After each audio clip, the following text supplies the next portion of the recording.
My son went missing age 9. I just found a photo of him on the dark web. It's been 3 weeks since my world fell apart.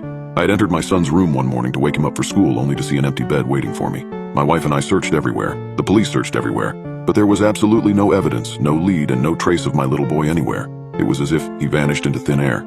This was only one of the many cases in our town of strange disappearances, and they were always children. I never got along well with my son, but I still loved him more than anything. My wife blamed me for his disappearance, claiming I made him run away, but I would never do such a thing. After a couple weeks, I finally built up the courage to enter his room. Nothing could have ever been more painful than looking at the dust building up on his untouched toys, but I knew that this would be the first step to facing my grief. Maybe I deserved this sadness for all the times I would hit him when he disobeyed me, but he didn't deserve this. I sat on his bed for an hour, breaking down into tears as I looked around his room, hoping to see some sort of sign for where he went, regretting everything I ever did to him. However, despite the police scanning through his entire phone and finding nothing, it had just occurred to me that there was one thing they had forgotten to check: his laptop. I was certain there would be nothing on it. He only ever used it to play Minecraft and Roblox with his friends, but I was desperate for anything that could give me a chance of finding him. I jumped off the bed and went straight to his desk, ripping open the laptop, frantically pressing the spacebar as I waited for it to finish charging. The glow of the screen eventually illuminated my surroundings as my eyes adjusted to what was being presented before me. After scouring through the laptop for 10 minutes, I found nothing. I'd almost completely given up, my heart slowly dropping as I realized there was nothing I could find to save him. That was until I noticed his hard drive behind his pencil case on the desk.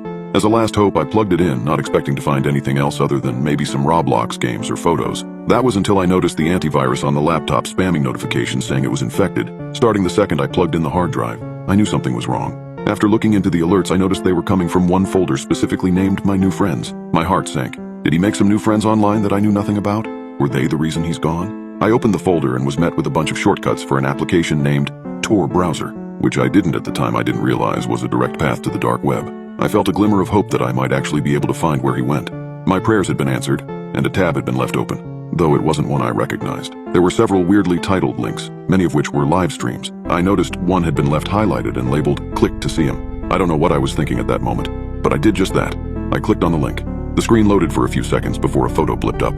It was my son. Standing on either side of him were two other people, though their heads weren't in frame. The uneasy expression of my son being held in place by these two beings made me feel faint. I struggled to breathe properly as I began going into a panic attack. Before I could absolutely lose it, I leaned in to get a better look at the photo, only to be blinded by a large pop-up covering the image that looked like some sort of questionnaire. Someone was playing a sick game on me, but I had no choice but to proceed and play along. They had my son, and this was my only chance of getting him back. The first question on the screen was shockingly personal.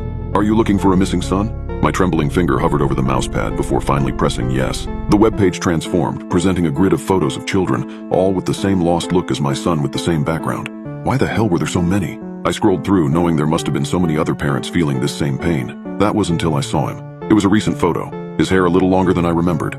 As I selected it, a pit formed in my stomach. My son's information filled the screen, his stats, his favorite foods, even the clothes he was last seen wearing. And there, chillingly, was a photo of the bedroom I was sitting in, taken from an angle that suggested a hidden observer. A cold sweat formed on my brow as the next instruction appeared. "Check under the bed." In a state of panic, I approached the bed, not wanting to disobey whoever was watching me, in case they could make me disappear too.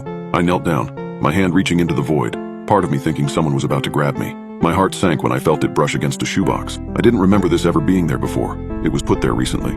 I slowly dragged it out, realizing it was heavier than I originally had thought, and carefully brought it over to my desk. A new message appeared on the screen. Carefully opened the box. I was praying that there wouldn't be some sort of chopped off limb inside for my son. However, upon opening it, the truth was so much worse. A gun, wrapped in a shiny purple cloth, loaded with a single bullet. It was real, the metal cool and ominous in my shaking hands. Looking up, my son was now on a live stream, bound to a chair, a placard hanging from his neck with a scrawled message. "Are we really the bad guys?" A man walked on the screen, pulling down a projector screen in front of my son. I started shaking, thinking they were going to murder him behind the curtain. But instead, a video started playing on the projector. Different clips started appearing on the screen. Videos of me with my son and my wife inside my own house. Tears blurred my vision as I saw myself throwing glass vases towards my wife in fits of pure rage that I forced myself to forget.